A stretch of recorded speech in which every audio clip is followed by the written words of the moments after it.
हमें एक घर बनाना था। हम ये क्या बना बैठे, कहीं मंदिर बना बैठे, कहीं मस्जिद बना बैठे। परिंदों का अपना मकान नहीं होता। कभी मंदिर पे जा बैठे, कभी मस्जिद पे जा बैठे।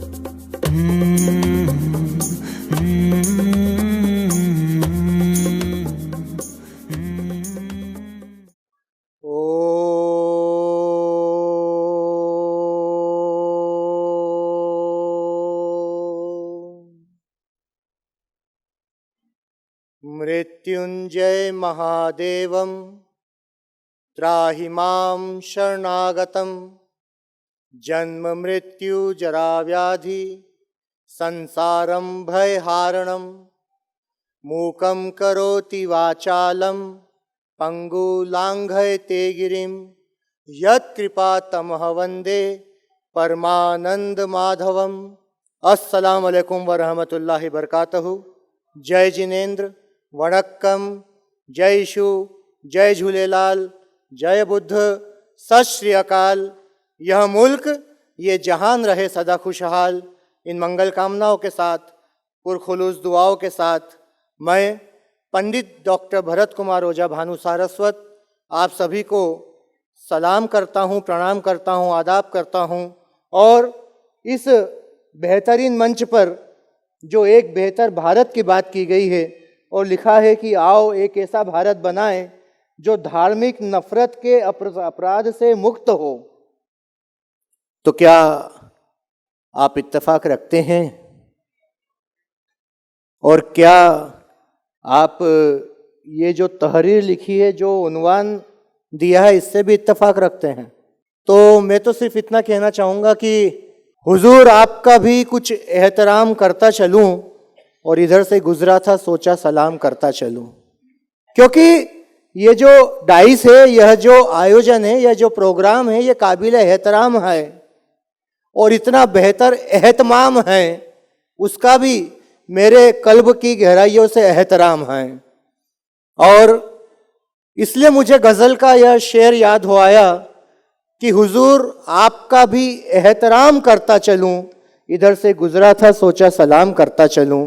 इस डाइस पर मेरे दो बिरादर अजीज़ यहाँ पर तशरीफ़ फरमा हैं और आप सब मुअज़्ज़िज़ हैं। मैं आप सबका अदब करते हुए इसी गज़ल के एक और मतले के बाद शेर पर आता हूँ। और वो शेर जब शायर ने कहा होगा तो उसके दिल में कितनी पीड़ा तड़प उपजी होगी कि ये मेरे ख्याल की दुनिया नहीं सही, लेकिन जो आ गया हूँ तो कुछ दिन कयाम करता चलूँ। और ये उसके ख्याल की दुनिया क्यों नहीं, या उसके मयार की दुनिया क्यों नहीं, या उसके मिजाज की दुनिया क्यों नहीं, उसके तेवर की दुनिया क्यों नहीं, उसके फेवर की दुनिया क्यों नहीं। मुझे लगता है कि आज हम इसी बात को यहाँ पर बात करने के लिए बैठे हैं, क्योंकि हम सबके मिजाज की मयार की दुनिया वो है जो कौमी यकजहती से लबरेज हो, जो सांप्रदायिक सद्भाव से लबरेज हो, जो पारस्परिक सहयोग, प्रेम, प्यार, सद्भाव, क्षमा, दया से सराबोर हो। ऐसी दुनिया होनी चाहिए, होनी चाहिए कि नहीं होना चाहिए? तो दुनिया तो ऐसी थी, क्योंकि वो जो कुन फाया फाया कुन वाला, चाहे प्रसंग हो, चाहे वो सृष्टिकर्ता ब्रह्मा जी के द्वारा बनाई हुई ये सृष्टि हो, ये कायनात हो, जो उस रब्बुल आलमीन ने, उस पाक परवरदिगार ने जो नेमतों से बख्शा हमें जो कायनात सजाई, वो तो ऐसी ही थी। उसमें तो चारों ओर खुशी खुशी थी, उसमें तो चारों ओर तरक्की और प्रगति की, बेहतरी की गाथाएं लिखने के लिए भेजा गया था। फिर ऐसा क्या हुआ जो हमें ऑल इंडिया दावा centers association peace and security in every town, village and city बनाना पड़ी? क्योंकि उस पहली तवारीख से लेकर के आज तक इतने जेरो जबर इस दुनिया में हुए, इतने उतार चढ़ाव, इतने प्रलय यदि इस संसार में, इस दुनिया में आए, तो उसका कारण यह था कि हम जिन्हें इंसान बना करके भेजा गया था उस परवरदिगार आलम के द्वारा, हमें अफजल बनाया उसने, अशरफुल मखलूकात हमें उसने बनाया, हमें सर्वे सर्वा बना करके बौद्धिक तौर पर परिष्कृत करके हमें हमारी बौद्धिक संपदा से भरपूर करके जब उसने भेजा तो उसने हमारे को यह एक ताकीद दी थी कि जियो और जीने दो, प्यार बांटते चलो, सबको अपनाते चलो। कुरान पाक में मेरे को जैसा कि पता चला तो यह इबारत, यह ताकीद, यह निर्देश दिया गया है कि यदि आपका पड़ोसी भूखा है तो आपके ऊपर वह पहला निवाला भी हराम है।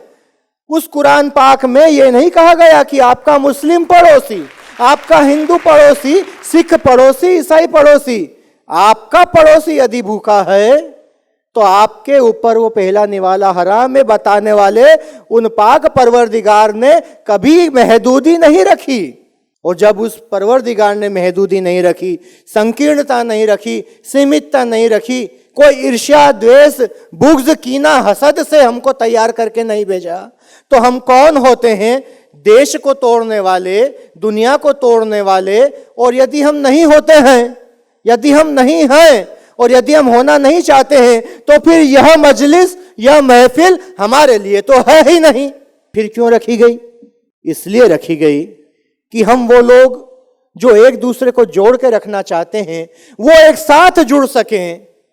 एक कारवा, एक सैलाब, एक लब्बो लुआब इस महफिल के माध्यम से दिख सके, सब एक दूसरे से मिल सकें कि कोई पूरब में रहता है, कोई पश्चिम में रहता है, कोई मशरिक में रहता है, कोई मगरिब में रहता है, कोई शिमाए में रहता है, कोई जमूल में रहता है। इस पूरब, पश्चिम, उत्तर, दक्षिण, आग्नेय, नैऋत्य, वायु, ईशान, धरती, आसमान, ये जो 10 दिशाएं हमारे लिए मुकर्रर की गई है, उसमें रहने वाले हम सब इसी कौमी यकजहती को लेकर के जो जी रहे हैं, कम से कम हम उनसे तो मिल पाए ऐसे आयोजन, ऐसे सेमिनार, ऐसे कॉन्फ्रेंस के द्वारा। नहीं तो बहुत दुखी होकर के कहना पड़ा कि हमें एक घर बनाना था, हम ये क्या बना बैठे। हमें एक घर बनाना था, हम ये क्या बना बैठे। कहीं मंदिर बना बैठे, कहीं मस्जिद बना बैठे। परिंदों का अपना मकान नहीं होता, परिंदों का अपना मकान नहीं होता। कभी मंदिर पे जा बैठे, कभी मस्जिद पे जा बैठे, और वो जा बैठे तो उनको आधार कार्ड की कभी जरूरत नहीं पड़ी। ये तो हमें जरूरत पड़ती है आधार कार्ड की, हमें जरूरत पड़ती है हिंदू, मुस्लिम, सिख, ईसाई, जैन, बौद्ध, यहूदी, पारसी, वहाबी आदि कहलाने की। जिस दिन हम सब केवल और केवल एक इंसान कहलाने लग जाएंगे, वो हमारे लिए आधार कार्ड से बढ़कर उस परमेश्वर के द्वारा दिया गया परम आधार कार्ड होगा। और जब हमारे पास में वो परम आधार कार्ड होगा तब मेरा वह दोस्त बड़े शान से, फक्र से कह सकेगा कि मंदिर तोड़ो, मस्जिद तोड़ो, इसमें नहीं मुजाका है। दिल मत तोड़ो यार किसी का, ये घर खास खुदा का है।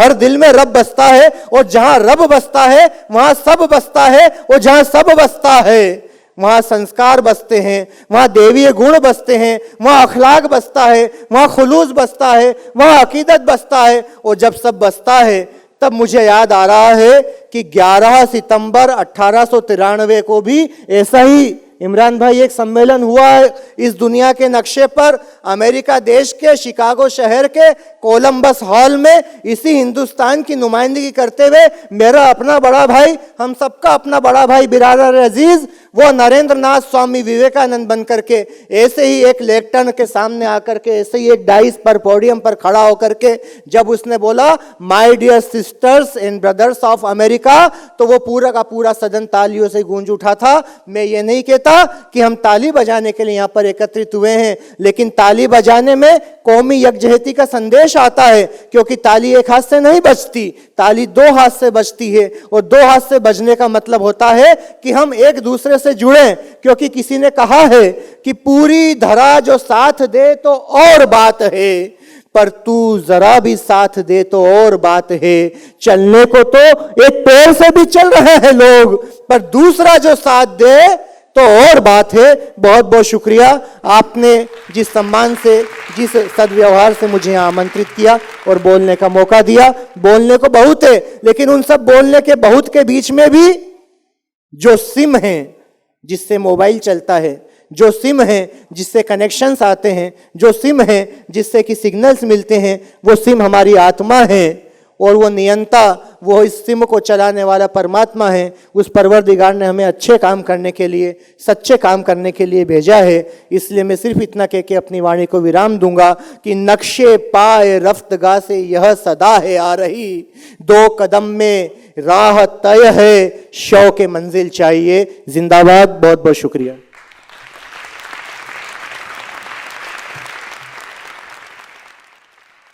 बहुत बहुत शुक्रिया पंडित जी। ये पीछे आप एक बेहतर भारत का फोटो देख रहे हैं, तो इस फोटो को हमारे मोइनुद्दीन पठान साहब ने बोला कि मेरे को इस फोटो को जिंदा करना है। यानी इस फोटो के वाली फोटो नहीं रही, बल्कि एक हमारा एक अमल भी रहे कि हम गले लगा करके दुनिया को बताना चाह रहे हैं कि हिंदू और मुस्लिम गले भी लग सकते हैं। तो मोइनुद्दीन पठान साहब, आपकी इच्छा आप पूरी कर सकते हैं।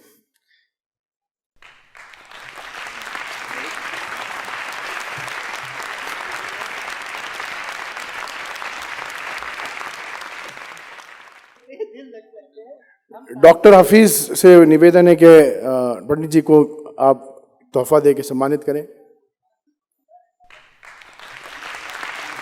अच्छा, मिल लीजिए भाई, तीनों मिल लीजिए।